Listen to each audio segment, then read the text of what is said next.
जो कश्मीरी पंडितों या कश्मीरी हिंदुओं के जो पुनर्स्थापन की, उस पर चर्चा क्यों नहीं हो रही, उस पर बातचीत क्यों नहीं रही, उस पर कोई रोड मैप क्यों नहीं बन रहा है, या बन रहा है तो वो सामने क्यों नहीं आ रहा है?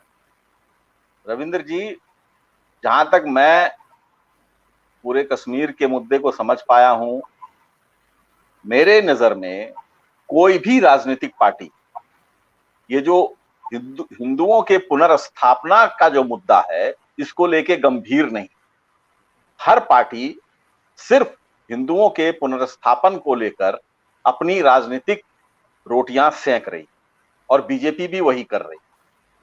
रविंद्र जी, ये वहां से हिंदुओं का विस्थापन, सबसे बड़ा जो पलायन हिंदुओं का यह विस्थापन हुआ था कश्मीर में, वो 1990 में हुआ, जनवरी 1990। और जनवरी 1990 में कम से कम जो अनुमान है कि कम से कम 3 लाख हिंदू परिवार कश्मीर से विस्थापित हुए थे, और उनमें से अधिकांश जो हैं वो जम्मू और कश्मीर के ही आसपास जो छोटे छोटे प्रदेश हैं उनमें आके टेंटों में, कैंप में आज भी रह रहे हैं, उस वक्त भी रह रहे थे। और थोड़े बहुत जो थे वो अपना कहीं दूसरी जगह पे अपने रोजी रोटी की तलाश में, कोई दिल्ली आ गया, कोई मुंबई चला गया, वो, लेकिन उनकी संख्या बहुत कम है।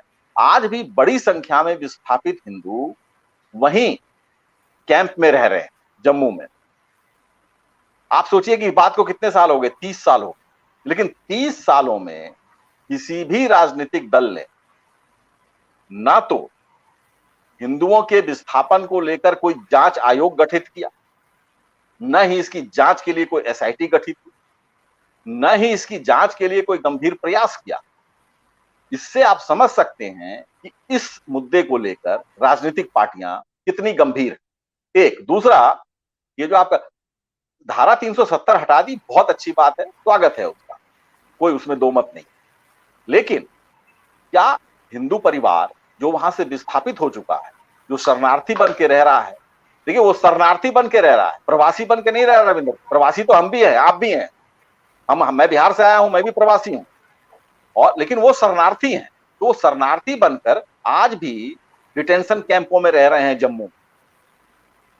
उनमें से कुछ परिवार जिनसे मेरी बातचीत हुई खबर के सिलसिले में, उन्होंने कहा जब हम वापस घाटी में गए तो ना तो हमारा वहां घर था, ना तो हमारी जमीन थी, और ना ही हम पहचान पा रहे थे कि कभी यहाँ पे हमारा घर हुआ करता था, क्योंकि उसको पूरा घर तोड़ ताड़ के, उसको ध्वस्त करके उस पर किसी ने कब्जा कर लिया है। तो सिर्फ ये कह देने से कि धारा 370 हट गई और हिंदू वहां परिवार वापस चला जाएगा, वो वहां जाके रहने लगेगा, ये बात मुझे प्रैक्टिकल नहीं लगती। जो हिंदू परिवार जो शरणार्थी हिंदू परिवार वापस जाएगा तो वो वहां करेगा क्या? उसको सुरक्षा कौन प्रदान करेगा? ये सबसे बड़ा मुद्दा सुरक्षा का है। उनको सुरक्षा कौन प्रदान करेगा? सुरक्षा कौन प्रदान करेगा, ये बात एक सवाल अहम है।